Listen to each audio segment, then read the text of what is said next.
Trai trai vậy. Ừ. À,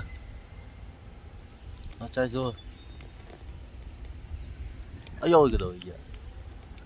Chập bò sợ mà. À, hồi trai ở đây. Hồi trai xem á. Mà, hồi trai nè. Nó cái đời mà hả? Hồi trai xem một cái nhỏ lớn. Một cái nhỏ khô lớn. Mà thôi á. Biết chứ? Trai mà. Nè, na cái này một đi khai này. Một đi spa này, spa. Thấy nhé. Nè. Đấy. Thế nè, spa. À, babu makan nyola meh kedoi mah ayo